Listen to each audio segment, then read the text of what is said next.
Hello, good morning or good afternoon or good evening, wherever you're joining us from. Great to see you. We're going to get started in a few minutes. So for right now, if you haven't grabbed your favorite cuppa, go grab something or stay right here with us. Let us know where you are watching from in the chat. So the chat, I was going to say if you've never been on Zoom before, but I think we've all had plenty of time to be on Zoom over the last few years. So, but let us know where you're zooming in from. And also on a scale of 1 to 10, 10 being, I feel amazing, let us know where you're at, because our hope by the end of this is that you are feeling so much more connected, so much more joyful, and really inspired for your day. Hello. Oh, that's you, Debbie. I was going to say someone from Los Angeles. That's you. That's me. Hello. Yes. I'm also in LA. Toni, you are in? I'm in Pennsylvania. Just put it in the right. I was everyone. Did you see how that was like perfectly timed? Toni, where are you? Hello. We got LaShonda in Atlanta. Welcome. My mom is in Atlanta. She might be joining us today as well. And with the ATL, Hotlanta. Hotlanta. So again, we're just waiting a few minutes for everybody to arrive. We are excited that you are spending the start of your day or the end. Again, we're global. So it's just getting started for us here on the West Coast of the US. I finished my last sip of coffee, which was a mistake. I should have a backup. But yes, let us say hello. Oh, you've got yours. Good. Awesome. Let us know if you're excited to be here. Put it in the chat. Maybe a little early for all of this joy. I don't know. But our hope is that I was going to say never too early, right? Never too early for joy. Never too early and never too much joy. All right. Well, it sounds like permission to go all out.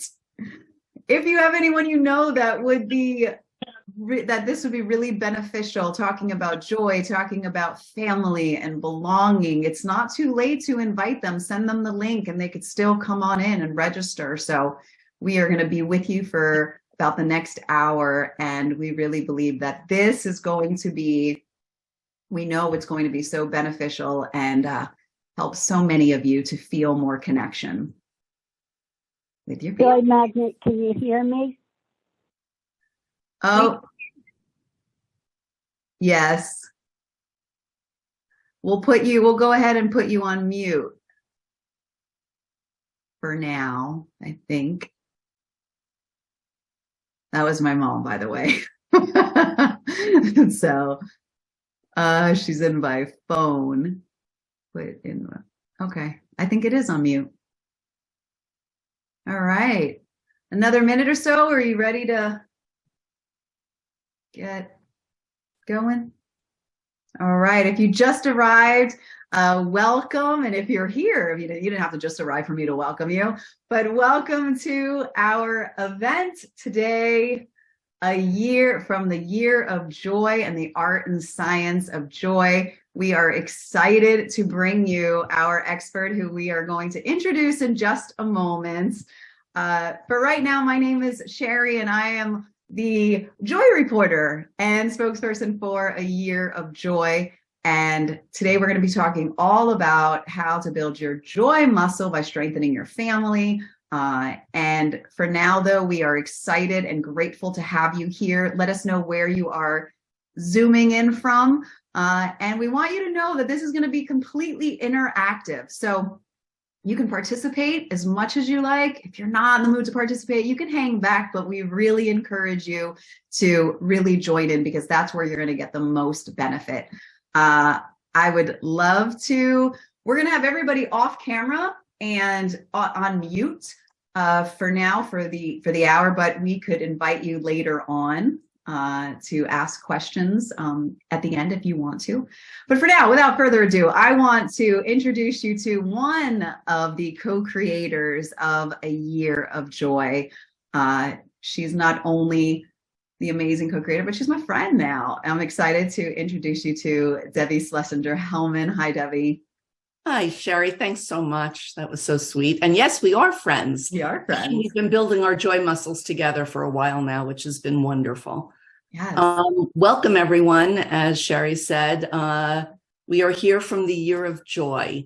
So a number of years ago, for those who aren't part of the Year of Joy, and by the way, these live events are open to everyone, whether you are part of the Year of Joy or not.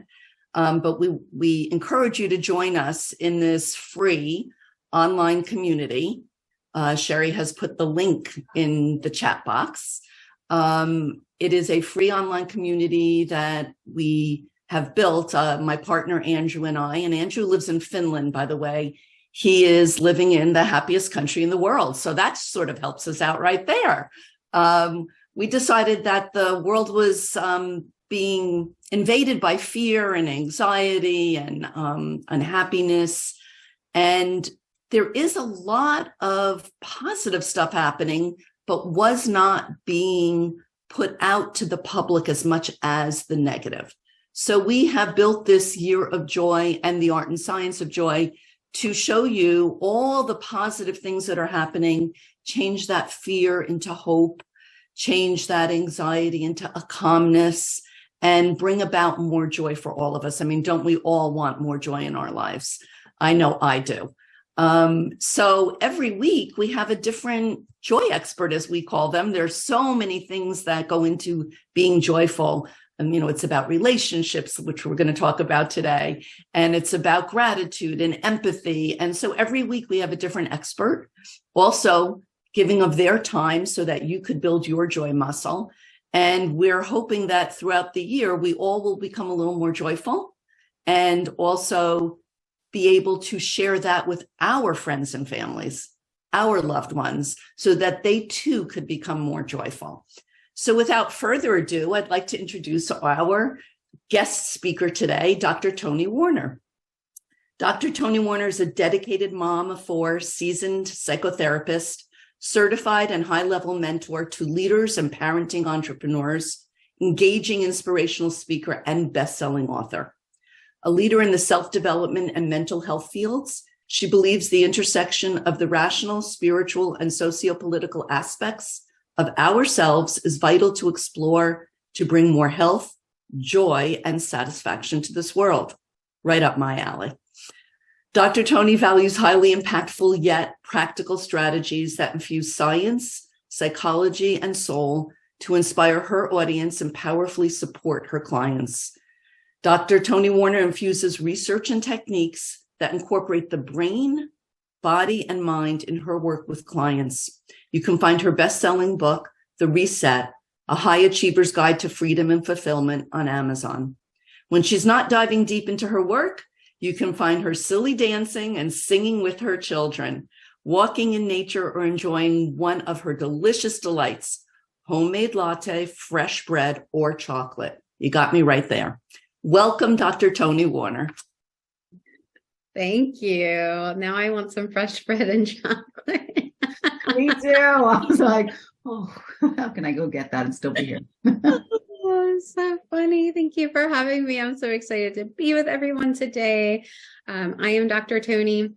So as Shari said, this is going to be interactive. And what that means is that you can type in the chat. I will invite questions throughout the presentation and at the end of the presentation as well. So there's going to be a lot of opportunity for us to be able to talk to one another.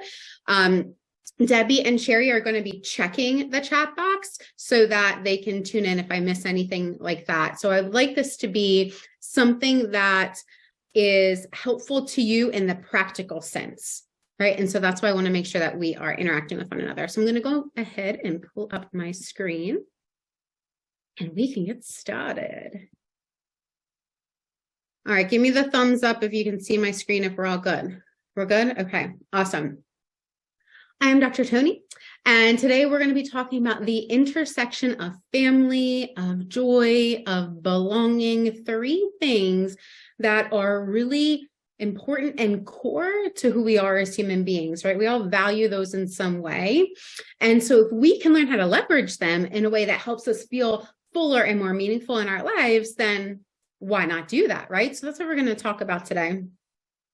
And so you have a little bit of background about who I am. I'm not going to go into depth or anything, but this is actually me 2 weeks postpartum from my fourth, the little one there in my arms. And that's Jetta. She's my youngest daughter, and she's now almost 6 months. Time flies, doesn't it?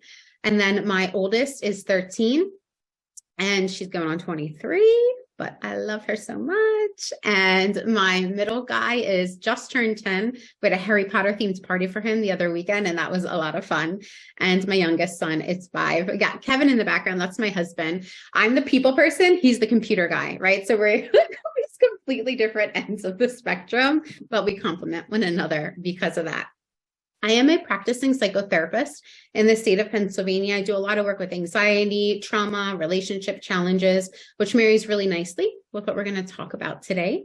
I'm also an educator and best-selling author, some of the things that Debbie talked about. And we have a dog. So if you are a dog parent in here, that absolutely counts. Our dog's name is Sarge. He's a mini Bernedoodle, not pictured here, but he's a big fluff ball, super high energy. If you saw him, you would love him, even though sometimes it can be a bit challenging, I must admit. So I'd love to hear from all of you. Who are you? Who do we have in the audience today? Are you a parent? Are you a grandparent? Are you a partner? Are you someone that has like a family connected to your profession because maybe you don't have a lot of family outside of that? Whatever it is for you that is like a family connection and what your family makeup is, if you're willing to share that with us, we would love to hear. And in the meantime, Debbie, Shari, if you want to tell us a little bit about like your family makeup or what roles you play in your family, we would love to hear that too. Sure. So I am a mom of 2 cats. Those are my fur babies. That's the closest I have come to motherhood, which I'm okay with. I am also I'm very close with my family, my parents and my sister and my niece. So they play an integral part of my life. I speak to them regularly. I am also in addition to the Joy reporter for A Year of Joy, I'm also a best-selling author as well and a TV host. And I was born in Miami, raised there, between there and New York, and I've been in LA about 20 years. Oh, awesome. Thank you. How about you, Debbie? Well, I'm a parent of 2 grown children, a grandparent of 5 little blessings. They call me Gaga. I've been married for 45 years. And professionally, I am a co-creator of this Year of Joy, as well as a consultant for small businesses to do some strategic growth. I have been in business for 46 years, actually, and loving every piece of it. I am also a parent to a little fur baby dog named Valley, who is a miniature golden doodle. She's our 4th dog. So we've always had a dog in our life. Oh, so sweet.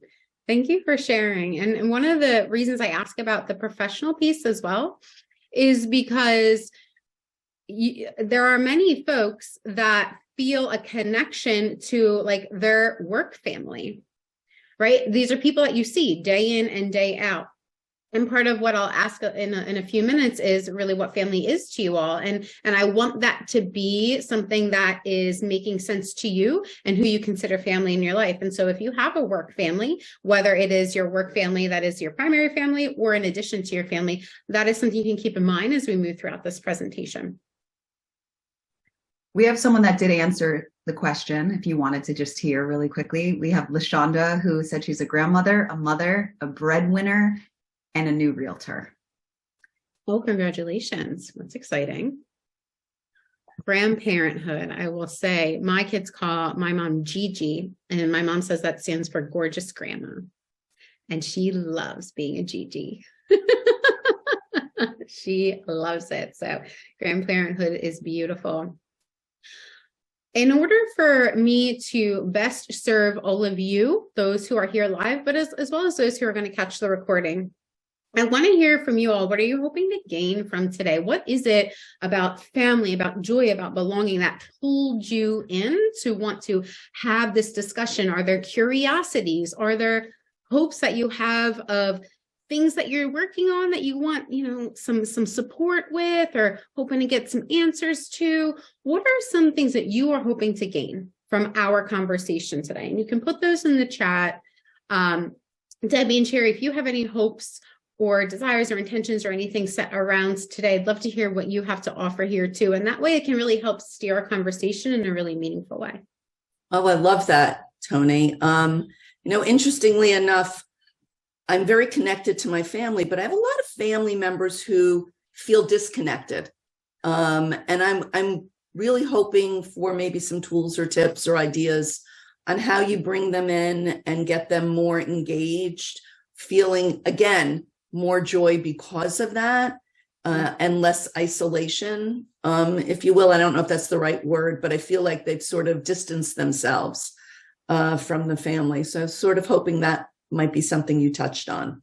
Okay, awesome. So family who is feeling disconnected and ways to navigate that. Awesome. Any other ones?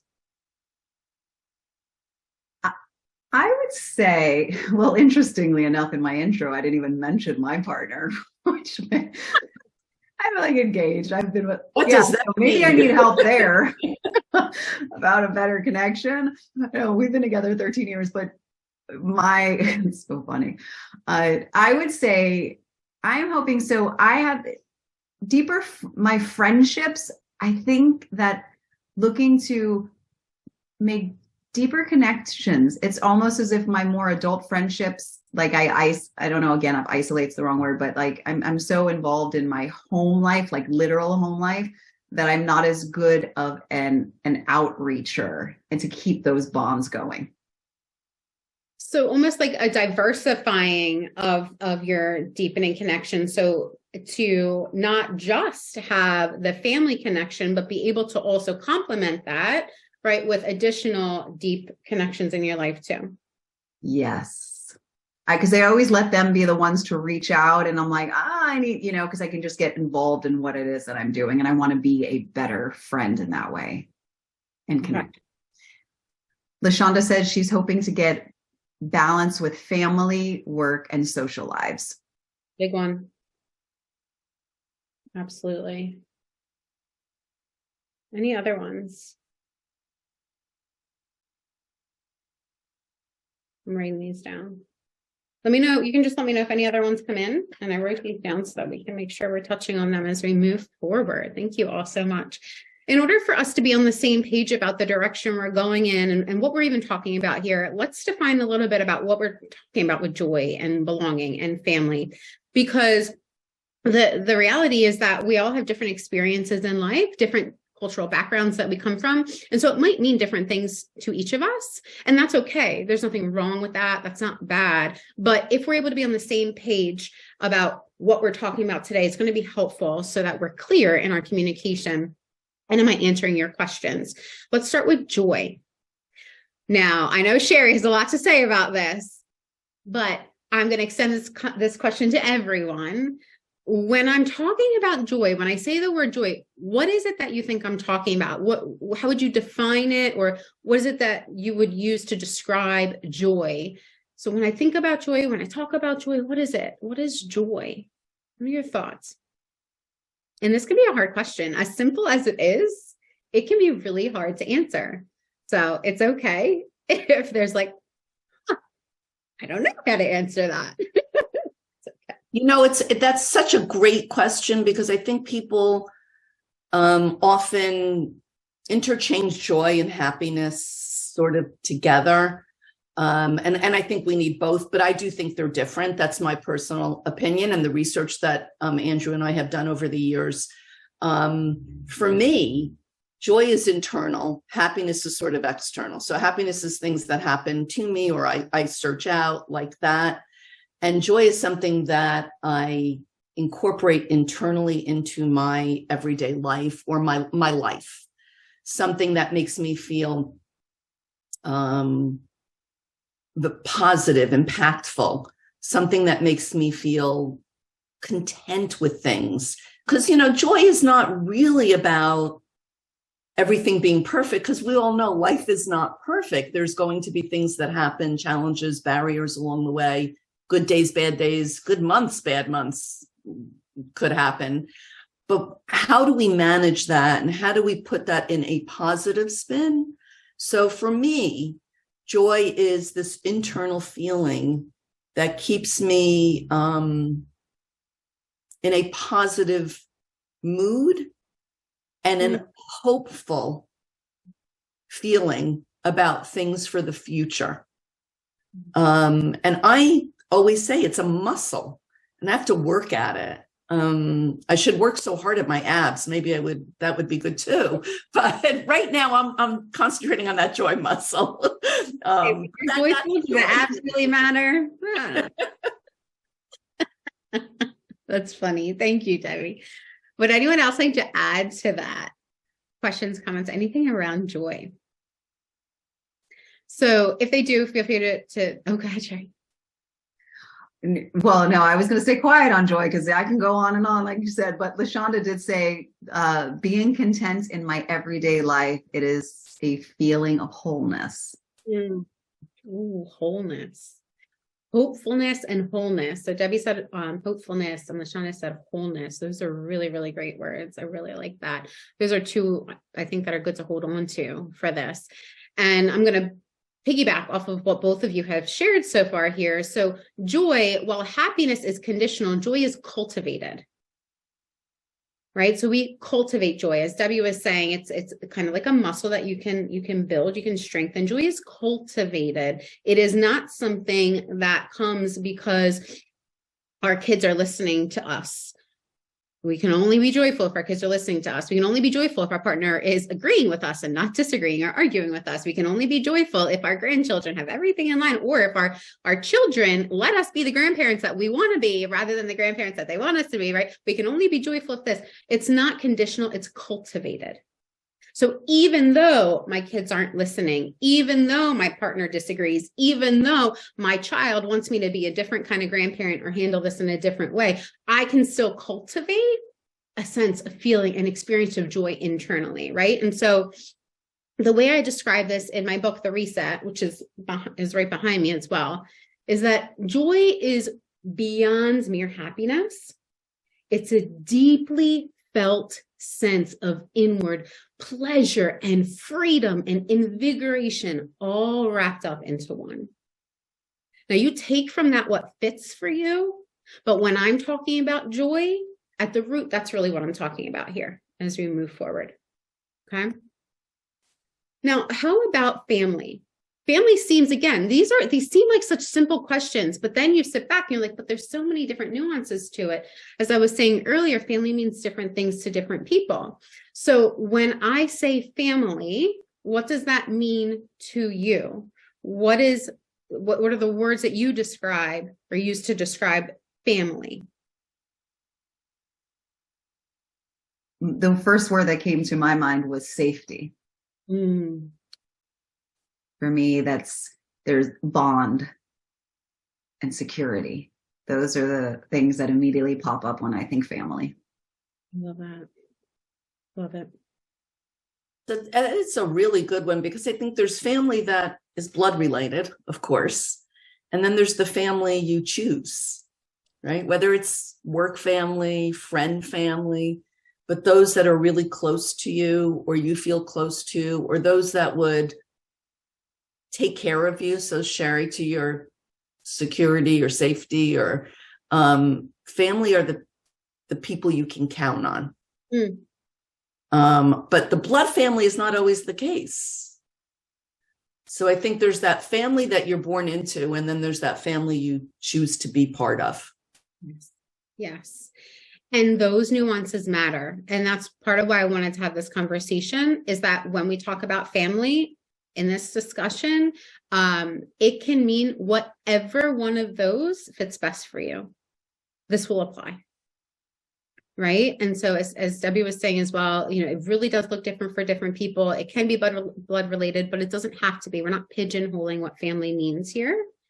Okay. The American Psychological Association does have a definition, and it says kinship units consisting of a group of individuals that are united by blood, by marriage, by adoption, or other intimate ties. And so I like the word intimate ties.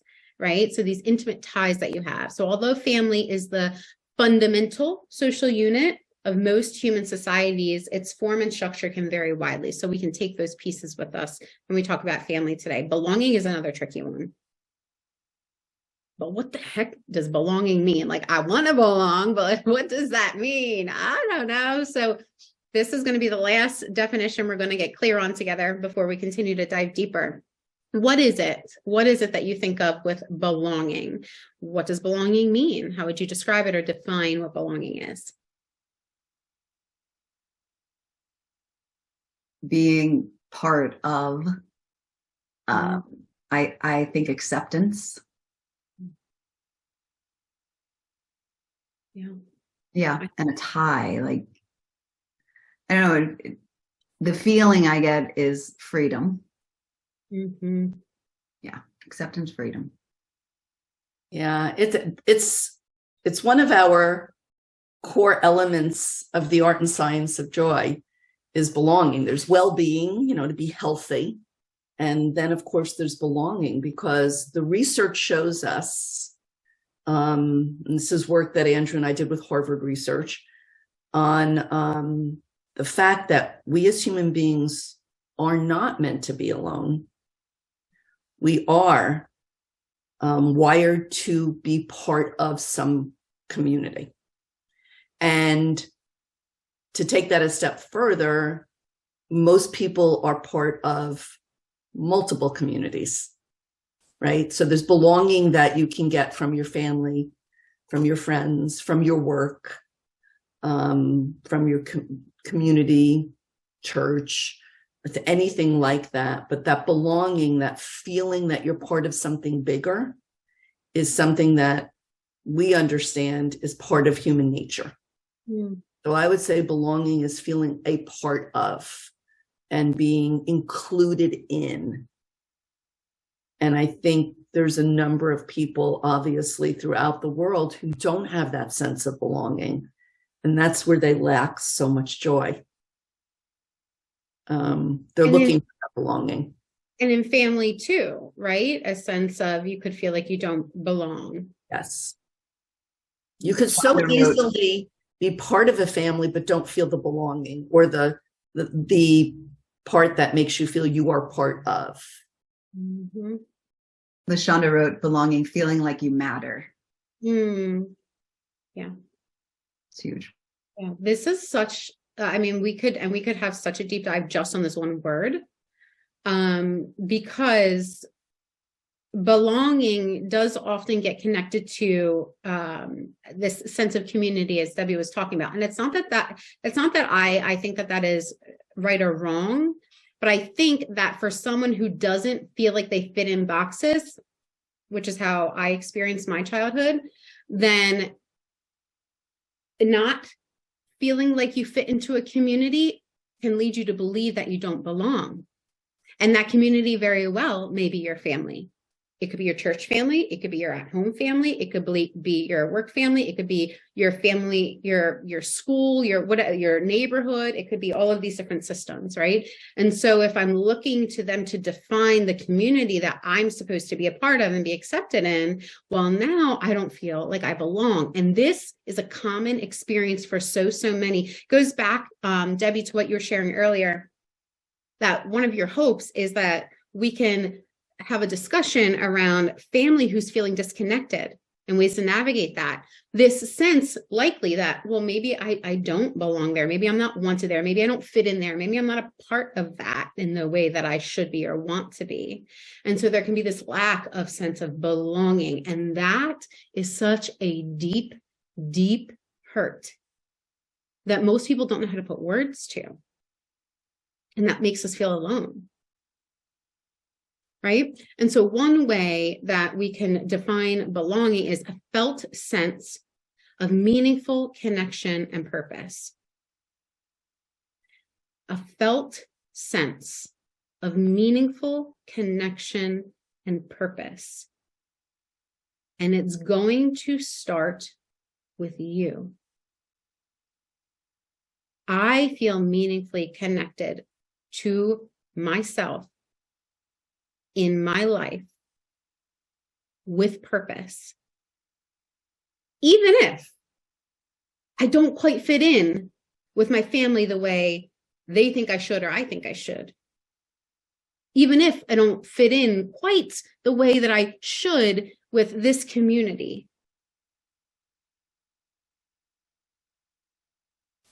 So I just want to let that soak for a second, because this is such a deep one. It's such an important one. And if anything comes up around it, questions, comments, contributions, just let me know. And if not, that's okay. We're going to continue on. I would just like to affirm that. I know that my joy, my personal joy was, I always use the word ignited when I connected to myself. So when I stopped looking to feel this sense of belonging everywhere else or purpose, whatever that was, and I found that within first, that's where my joy rose. But then I was now able to have that feeling of belonging within and purpose and meaning and connection, that then it actually made it easier to have that with others and in the world, if that makes sense. It makes so much sense, because the piece of the puzzle that people often miss is that joy in its purest form, it requires this sense of self-love and self-worth. People ask me, what is joy to me, or how did I find my joy? And I say, through self-love. Absolutely. Absolutely. It's so, but isn't that different than what we're taught? But my mom or dad, they wanted me to be this way, or my family expected me to be this way. So I don't belong here because I'm not that way, right? Or I thought that my kids would be this way, or they should be that way, or they're not that way. So now I'm concerned. And so are they going to feel like they don't belong? Like they should fit in here. I want them to fit in, right? And there's all these different ways that we could look at it. But if we look at belonging by looking outside of ourselves first and saying, okay, well, this is the box, this is the category, this is the community, this is how we find that sense of belonging. We're doing it backwards. But that is what we are taught. So there's no shame, there's no blame, there's no fault there. But now that we have this conversation, this awareness around it, this is something I would like us all to keep in mind as we move forward and talk about family and joy, this right here. This meaningful connection and purpose that we experience internally allows us to then show up more the way we want to show up within our relationships as mom, as dad, as partner, right? As grandparent, as even with our animals can feel it. Our animals know that we belong. Right? Like a healthy, happy animal, they can feel that connection, right? But if they don't feel that connection with us in any way, shape, or form, it's because there's something that's off inside. And that can be really challenging, again, to put words to, because we're talking about experiences that are felt, and we like to measure things tangibly, right? And I get it.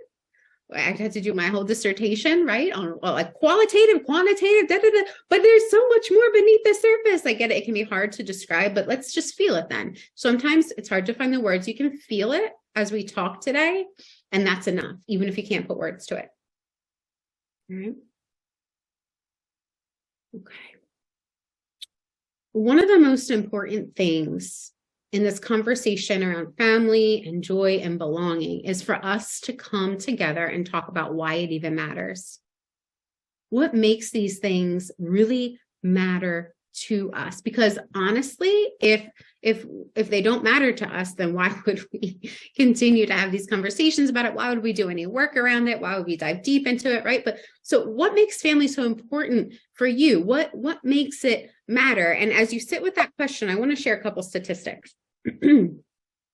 There's a recent study that showed that nearly half of adult respondents, they were talking about anxiety. They were responding to the experience of anxiety that they're having. Nearly half of those that expressed they were having ongoing anxiety said that it was stemming from home.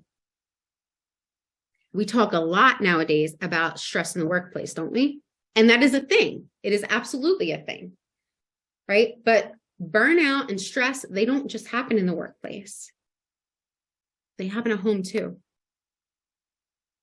They happen at home too. And when they happen at home, that stress and anxiety goes on with this ripple effect to affect our relationships with the people that we hold nearest and dearest. Right? And so if family matters to us, don't we want to be aware of some of the things that affect how we show up for them? Right? We want to be aware of this. And workplace stress absolutely can then ripple effect out and then affect our relationships at home if we carry that stress with us, which most of us do. Right? So there's a connection there too. So anything around what makes family so important for all of you that comes up that you would like to share?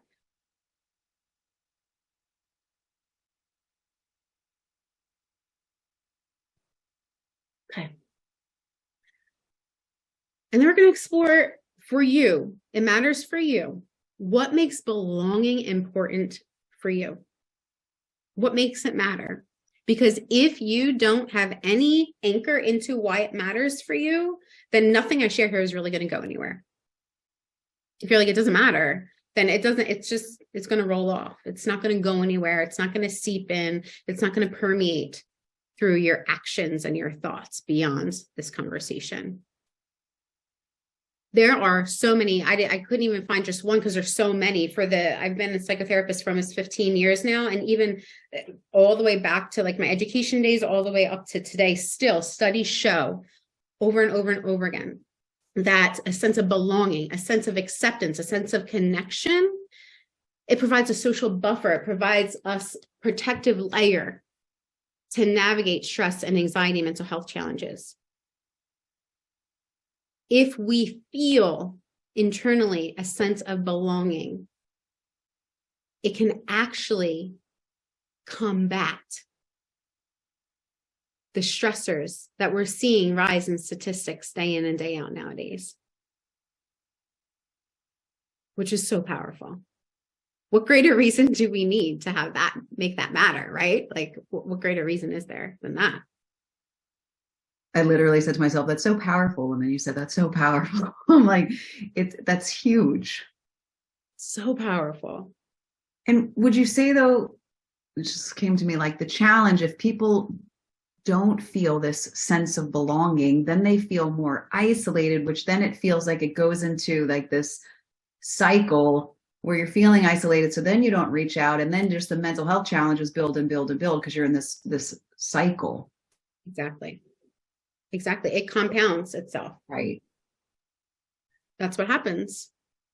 So then it really is having to cultivate, like going almost out of your way, I don't know, to create that sense of belonging, whether it's through community, through yourself, all of that. It's got to be intentional. Right.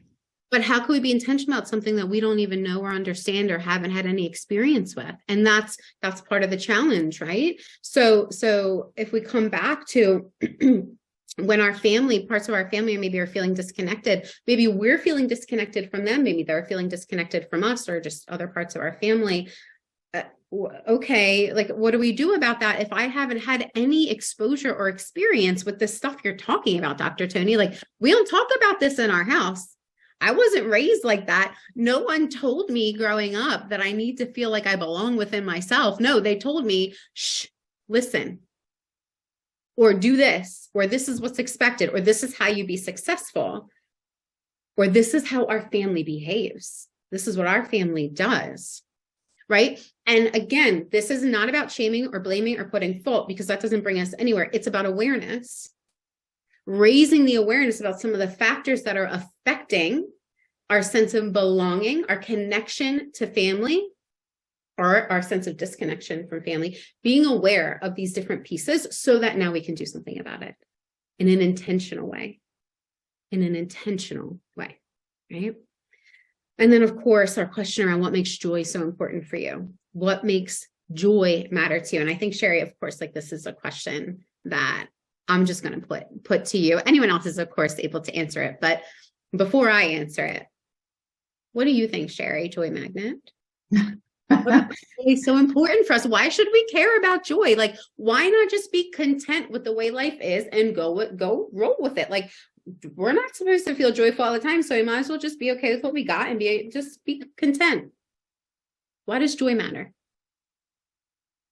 I mean, all I think about is, for me, we are given this space and time, this limited space, and I want to spend each day of this my dash, if you've heard it called that, from the time that you're born to the time that you transition, there is that dash. I want to spend my dash feeling as good as I can, going all in, living full out, being able to experience all of the opportunities that we've been blessed with. I don't know. I want to be living on purpose. I want to feel connected to it all. Why does it matter? Is because all I can think is, why wouldn't we? I don't know. That's the only thing that comes up. Like, why would we not want to feel as much joy as we can during our lives? Yeah. Why wouldn't we want to feel good? Right? Why wouldn't we want to feel good? And there's a lot that can come up for folks, whether you're tuning in live or you're listening to the recording. Why wouldn't you want to feel good? Sometimes we feel bad about feeling good. Other people have it worse than us. A family member is sick. We can't feel joyful. We have a sick family member. My child is not happy. How could I feel joyful if my child is not happy? Very real experiences, right? And there's this, it's almost like when you're in the joy, it's hard to contemplate that question. But when we're not in the joy, it's like, but can I feel joyful? Is it okay to really feel more and more joy? Is that even right? It's okay if you have those questions. Those questions means at least that you're willing to engage in this conversation and dive a little bit deeper, right? Go ahead, Cher. Sorry, no, this really changed a lot for me. And it was something powerful that I had heard, and it put a lot in perspective for me. And especially during the pandemic, when there was a lot coming at me for feeling joy during such a difficult time for so many of us, for all of us. And I heard, and I don't remember who said it, but it was withholding our joy during painful times for people does not make their situation any better. So feeling guilt around joy is not going to change somebody else's life. If anything, it's going to help uplift them. And so I always keep that in mind, because my entire life I've been the positive one and the optimist. But how can you when there's all these issues and challenges in the world? And I said, because not feeling joy is not going to help them.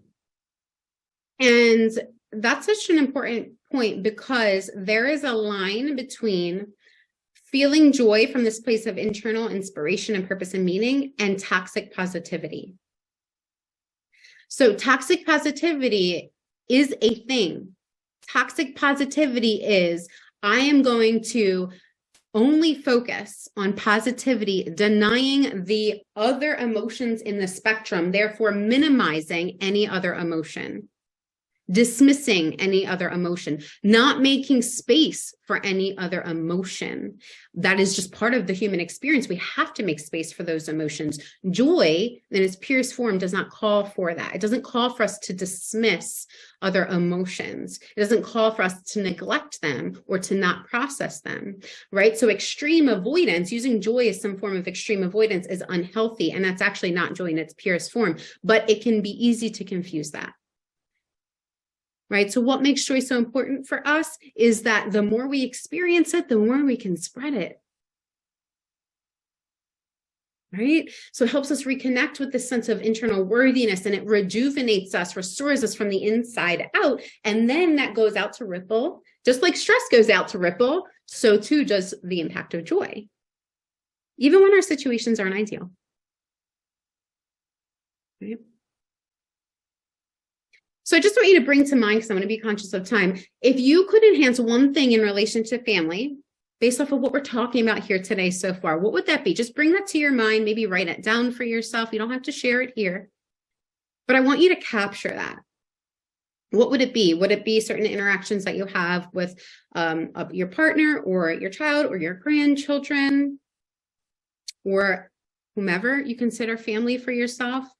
If you could enhance that one thing, that one interaction, that one experience, that one relationship, what would it be? communication, connectedness, maybe less reactivity, maybe less chaos and more calm. Okay. Just keep that in mind, capture it, maybe write it down for yourself.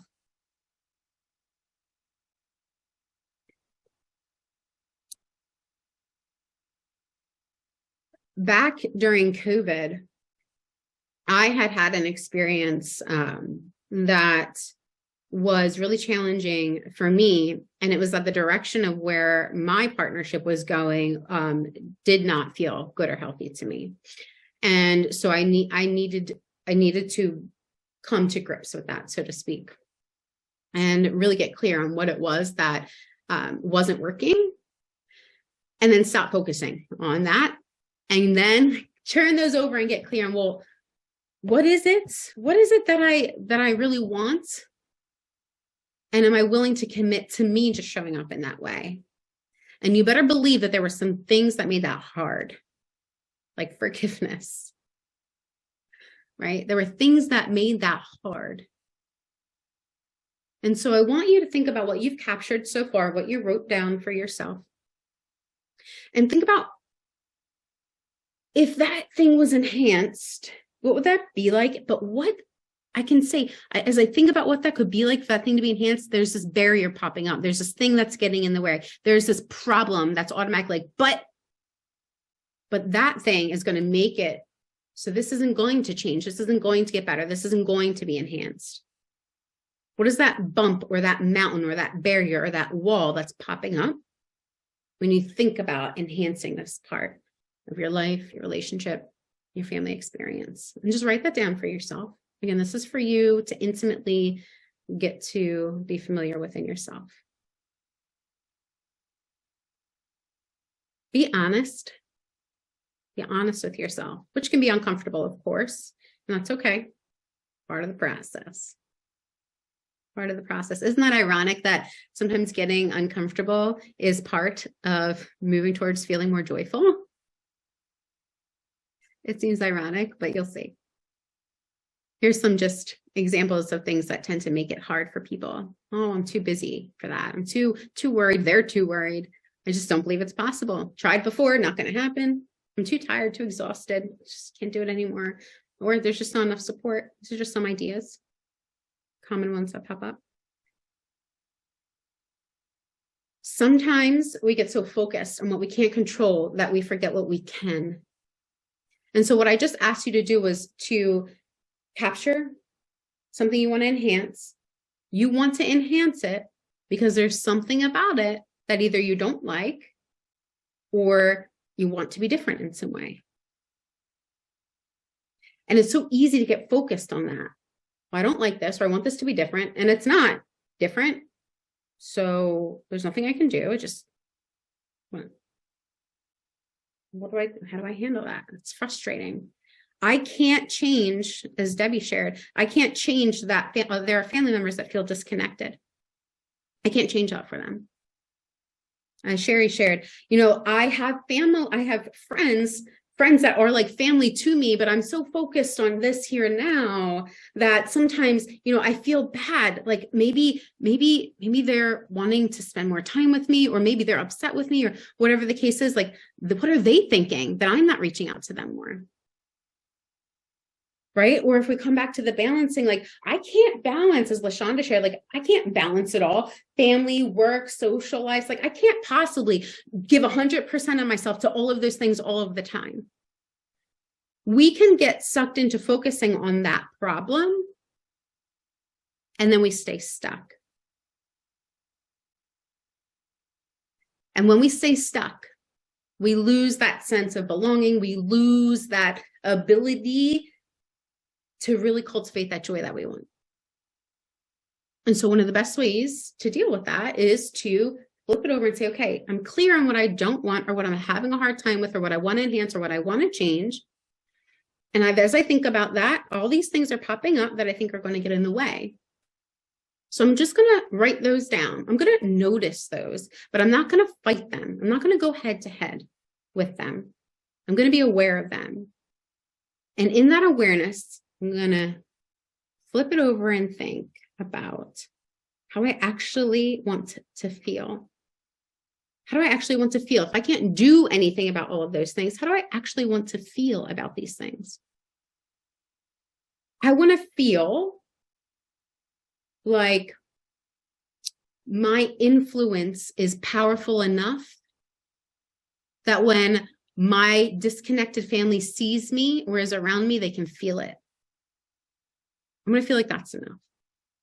I want to feel like my friends know who I am, that if they really want to connect with me, they'll reach out to me, and that I can trust myself enough to reach out to them when I'm ready. I want to feel like that's enough. That sense of trust. I want to feel a sense of trust with myself. I want to feel my own power. I want to feel like balance doesn't have to give all that pressure to me. I want to feel like there could be some more ease in my day-to-day. That's enough to start with. Just right here, right now, maybe I could feel some more ease. Just right here, right now. I can't solve that whole problem of balancing everything all the time, but right here, right now, maybe I just want to feel more ease. When you think about how you want to feel, how you want to experience these moments, does that shift anything for you? Does it feel harder? Does it feel less hard? It feels more peaceful, more gentle, more grateful, more joyful. Definitely feels more manageable, more feasible. Yeah. And that alone is joyful. Mm-hmm. Moving in the joy direction. And you know what? I did not change any life events for any of you just now. I didn't change any conditions. Neither did you. But the experience changed, right? Focusing on what we can't control robs us of our joy and makes us feel alone or defensive, out of control, or needing to be in control, right? Instead of connected. Right? That's what happens. But we do all get a choice, and we forget that we get a choice sometimes, even when it comes to family, even when it comes to our kids or our grandchildren, when it comes to different family members that we have that we're connected to. We do get a choice, but it's the choice has nothing to do with controlling them. It has nothing to do with controlling them. We have a choice in how we show up. We always get that choice. And when we believe that we are here with purpose and that we are meaningfully connecting within ourselves, that's enough, then we can be so much more intentional about how we show up. So now I'm going to encourage you to think about that thing you wrote down that you want to enhance. How do you value showing up and being in relation to that? Do you value showing up and being frustrated or compassionate? Do you value show up and being judgmental or with an attitude of grace or gratitude? Do you value showing up and being controlling? Or do you value showing up and being trusting, hopeful? How do you value showing up and being? The truth is, only you get to decide that. Only you get to decide that. And there's so much power in that.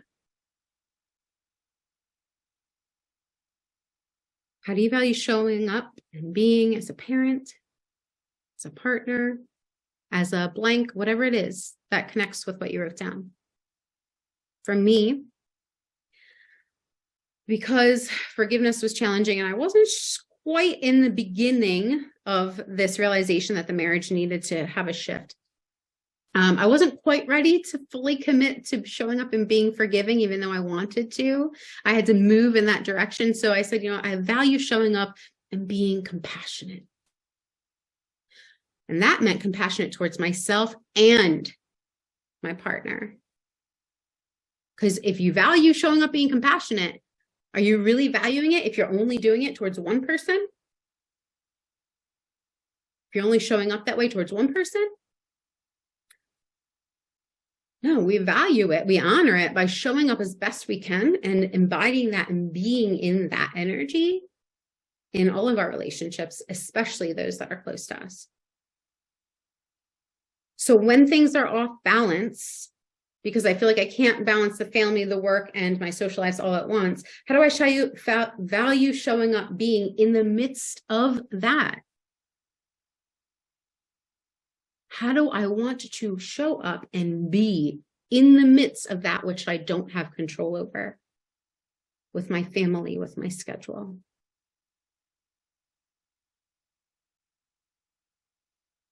And if you're being honest with yourself, have you been showing up that way? If not, that's okay. That's okay. Because guess what? You get to choose again right now. And then you get to choose again in the next 60 seconds and tomorrow and in the next hour and in the next week and in the next month. You get to keep on choosing and re-choosing and re-choosing. You get to catch yourself and then choose again. Catch how you're showing up. And then choose again if you need to choose again. And if you catch yourself showing up how you want to show up, celebrate that. So we can get reinforced. And then you'll be building that muscle to continue to show up that way more and more and more. Just like this joy muscle that we're talking about building today. This is that joyful journey, the journey towards joy so it can feel more joyful. Okay.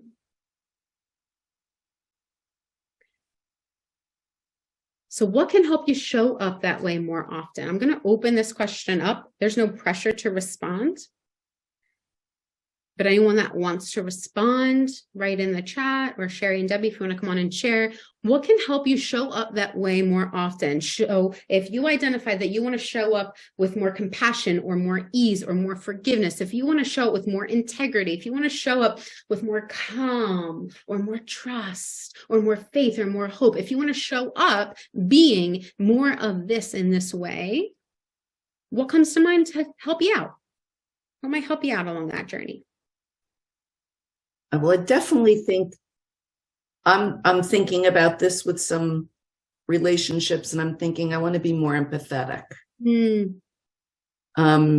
Because maybe I have a much easier life right now, or a much easier time with things than people I'm thinking about. And how do I address that? How do I open that up even? How do I start that? I don't have the answer. I'm asking. It's like, how do I go there? Being more empathetic and being open to hearing what maybe I don't want to hear. When you think of empathy, does anything come to mind as far as a certain person or a picture that when you look at it, you're like, oh, I can connect. There's a resonance of empathy there, or an experience that you had when you really felt it with someone. Any reminders at all, visual, audio, anything at all that comes up around this sense of empathy that connects? Doesn't matter if it makes sense to anybody else. It only matters if it makes sense to you, the connection. Anything that comes to mind for you around that? Sure, plenty of things I can bring up. Yes. Choose one, and then put the reminder of that one thing somewhere where you can see it. Easily see it. And let that be enough for now. Okay. Don't look for more ways to make it happen, because now we've shifted into trying to control things. Right? This one thing reminds me of that empathy that I really value being and showing up in that way. Looking at that reminds me of it. So for me, I created a board, and it had my core values on it of how I value showing up being. And I put that in my room, and I looked at it every day. I also took out my phone and I recorded affirmations to myself, and I listened to them anytime I felt like I needed to listen to them. It could also be a picture. Maybe it's a picture you took. Maybe it's a picture someone else took. Maybe it's a picture you saw on the internet. Be a picture. Oh, that reminds me of the ease that I want to embody, that I want to be, that I want to really envelop within myself more and more and more. And look at that, that reminds me. That reminder in and of itself, because it's intentionally set, is enough for now, for this part of the journey. Yeah. Knowing that you're going to mess up sometimes, and so will others, knowing that that is the truth. Ask yourself, what joyful experience can I remember to help foster more joy for myself? Just like we were talking about, Debbie, right? What might you be willing to try and tap into to help you cultivate that joy or build that joy muscle, even during challenging times? So we're going to shift from looking outside of ourselves to find the joy to moving inside of ourselves and saying, oh, I feel joyful when I line up with being this way, because I value being this way. I value showing up this way.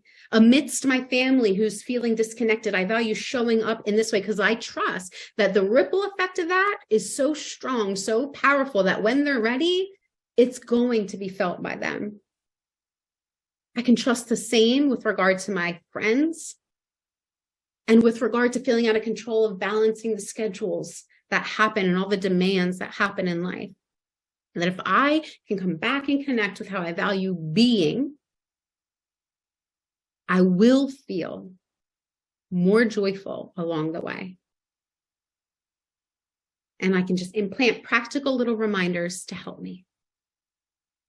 With that, I feel so proud because we're at 1:31 and we're supposed to go to 1:30, so I'm only 1 minute over. So if there's any questions, if we have any time for those, I'm happy to answer those questions. You can join me on YouTube. I'll pull up the QR code. And if you're interested in checking out my book on Amazon, it looks like that right there. That was so powerful, Dr. Toni. Like, I just had chills the entire time. It was, I think, as people were, if anyone has questions, put it in the chat box. But I just want to say this conversation is so important, and we thank you for it because, as you said, the awareness of it, like if we don't know that we are challenged in this area or that this is what we're missing, then we can't change that. We can't work towards building that joy muscle. And so I personally found this just to questioning about belonging and what does that mean in family and all of that. Those are questions that I don't think that I've ever really asked myself. So thank you for that. Absolutely. And thank you for being open to that, because these are challenging questions. They're not simple to answer, even though they seem simple. And believe it or not, I actually walked you all through several of the steps in the reset book, just right here, right now, as we implement that joy and belonging and family peace and all those things that really matter to us. So you've already begun your reset. If you needed one, you started it already. It's awesome. Any questions from anyone that's watching, or any comments or anything? I know LaShonda said she's giving herself permission not to be judgmental will help her show up. And so I would challenge you then, LaShonda, what would not judgmental be? Find a word that focuses on what you do want to be rather than what you don't want to be. Let it be a word that resonates for you. So what does not judgmental look like? Does it look like compassion, ease, flexibility? What word resonates with you around that? And let that be your focusing point. That's great. Thank you. Everyone, don't forget to grab Dr. Toni's book. You're going to start to see her all over the media, which is all very exciting, and scan her QR code. And we're so honored to have you as our Joy Superpower expert, and to have had. And if you have not joined the Year of Joy community, make sure that you do that. The link is in the comments, because Dr. Toni has not all, but some of her resources and everything in the community. Yes, absolutely. Thank you, everyone. Thank you so much. If you do have questions that pop up, you're welcome to email me. You can email me at drtoniwarner@gmail.com, and I'll do my best to answer those via email. Toni, thank you so much. And for those who joined a little late or just joined because there was a mix-up on our invitation, and I'm so sorry about that, this recording will be up on the Year of Joy in a couple days. So if you missed any of this, you could go back and listen. This was a very powerful and very insightful hour of understanding our belonging, our relationships, family, and how to navigate a little better for ourselves, which of course has that ripple effect, which you spoke about. And I love that. I took down lots of notes, which I love, and I'll be quoting you for sure. Oh, beautiful. Thank you all so much for being with me today. And thank you, Shari and Debbie, for having me. Thank you all so much for joining us today. And we hope that you have a joyful rest of your day.